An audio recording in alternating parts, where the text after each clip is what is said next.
आप देख रहे हैं आपका अपना टीवी चैनल आरजे रमझाझर। जज्बात के रंग, भरोसा के संग।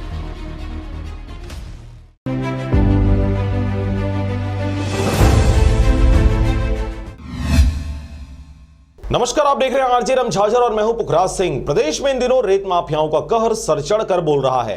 अवैध तरीके से रेत और मुरुम का खनन कर ग्राम पंचायतों की सड़कों से ओवरलोड ट्रकों सहित हाईवा धड़ल्ले से गुजार रहे हैं, जिसकी वजह से ग्राम पंचायतों की सड़कों को दुर्दशा का शिकार होना पड़ रहा है। देखिए यह खास रिपोर्ट। महानदी की गोद पर बसा छत्तीसगढ़ प्रदेश खनन माफियाओं की अंधाधुंध खुदाई से एक और नवनिर्माण को तो गति मिल रही है, परंतु अवैध तरीके से किए जा रहे खनन से तमाम प्रकार के टैक्सों से बचते हुए ग्राम पंचायतों की जीवन रेखा यानी सड़कों की बखिया उधेड़ी जा रही है। धड़ल्ले से पूरे प्रदेश में कहीं कोयले का काला कारोबार तो कहीं मुरुम की अंधाधुंध खुदाई और रेत का व्यापार करते यह खनन माफिया अक्सर ग्राम पंचायतों की सड़कों का सहारा लेकर रात के अंधेरे में अपने अवैध मंसूबों को अंजाम देते हैं, जिसकी वजह से यह छोटे और कम गुणवत्तापूर्ण सड़कें जल्द ही लोगों का साथ छोड़ देती हैं, जिसकी वजह से वर्षों वर्षों तक ग्राम पंचायतों को ही इसका भुगतान भोगना पड़ता है। आलम यह है कि छत्तीसगढ़ के बलौदाबाजार क्षेत्र में महानदी रेत घाट से अंधाधुंध रेत की अवैध व्यापार धड़ल्ले से की जा रही है। भले ही शासन प्रशासन द्वारा रेत खनन पर परमिशन दे दिया गया है, परंतु लोगों सहित प्रशासन की आंखों में धूल झोंककर रात के अंधेरे का फायदा उठाकर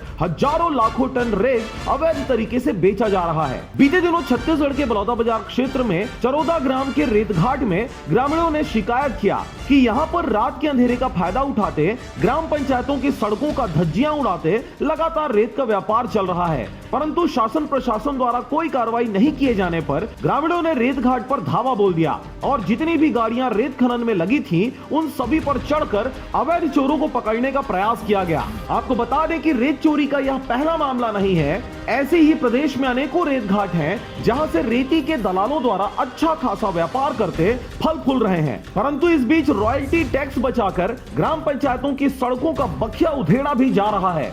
खनिज विभाग की सक्रियता के बाद भी इस प्रकार के हरकतों को लगातार अंजाम दिया जाना लोगों को दाल में कुछ काला होने की संभावना भी जाहिर हो रही है। खबर के प्रसारण उपरांत अब यह देखने वाली बात होगी कि बलौदाबाजार में फल फूल रहे रेत माफियाओं के इस काले कारोबार पर क्या प्रशासन अंकुश लगा पाती है, या फिर ऐसे ही धड़ल्ले से काला कारोबार करते ग्रामीणों की जीवन रेखा का बखिया उधेड़ा जाता रहेगा। बलौदाबाजार से धनेश आडिल की रिपोर्ट, आरजे रमझाझर।